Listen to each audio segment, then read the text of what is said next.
शाहजहांपुर न्यायालय के आदेश पर मुरादपुर स्थित भूमि सर्वे नंबर 193 की 0.7600 हेक्टेयर कृषि भूमि को अभिलेख में शासकीय भूमि के रूप में दर्ज करने के निर्देश जारी किए गए।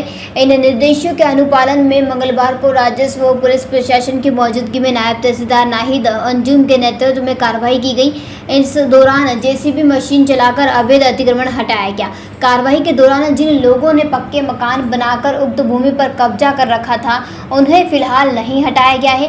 प्रशासन ने स्पष्ट किया है कि बरसात समाप्त होने के बाद इन पक्के निर्माणों को भी हटाया जाएगा।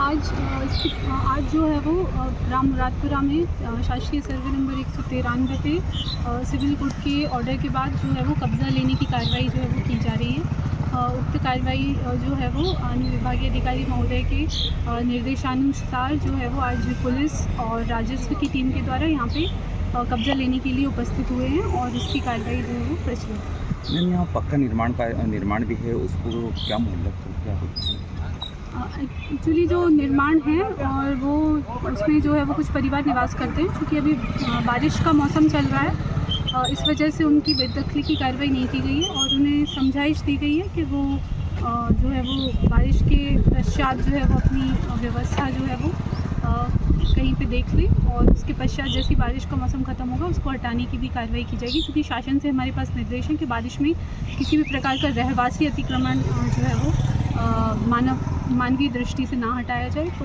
इस वजह से सिविल कोर्ट के आदेश का भी पालन किया गया है और मानवीय दृष्टिकोण को देखते हुए भी जो है वो शासन के द्वारा कार्रवाई की जाए। कितनी ज़मीन है मैम? लगभग 2.5-3 बीघा के करीब ज़मीन जो है वो यहाँ पे है और उस पे से अतिक्रमण कुछ खाली पड़ी हुई है और कुछ पे जो है वो कुछ रहवासी मकान बने हैं। शाहजहांपुर से दिलीप श्राष्टी की रिपोर्ट। जयराम जी, किशन काका, राम राम भाई, राम राम। क्या दोनों भाई बैठ के क्या हिसाब लगा रहे हो? ऊटी लहसुन के भाव आ गए क्या? अरे नहीं रे दादा, ये अपना रमेश नया मकान बनाने के लिए लोन ले रहा है। हिसाब किया तो पता चला कि लोन का पैसा तो ईंट और रेती में ही पूरा हो जाएगा। और अभी तो सीमेंट लानी है, सलिया लाना है और तो ठेकेदार को भी पैसे देने हैं। मेरे तो कुछ समझ में ही नहीं आ रहा कि कैसे बनेगा मेरा नया मकान। अरे किशन काका, कहाँ इन रेत सीमेंट और लाल ईंटों के चक्कर में पड़ रहे हो? मेरी बात मानो तो अपने घर को बाबजी एएसी ब्लॉक से बनवाओ। इसमें ना सीमेंट और रेत की जरूरत होती है, ना ही तराई करने की झंझट। और लाल ईंटों के मुकाबले आपका मकान काफी तेजी से बनकर तैयार हो जाएगा। इससे आपके पैसे तो बचेंगे ही, साथ ही मजबूती ऐसी कि सालों साल देखने की जरूरत नहीं।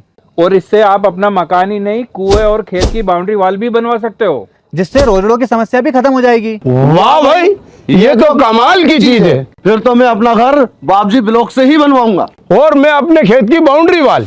ज्यादा जानकारी के लिए स्क्रीन पर दिए गए नंबर पर अभी कॉल करें। बाबजी एएसी ब्लॉक्स, स्टील से मजबूती।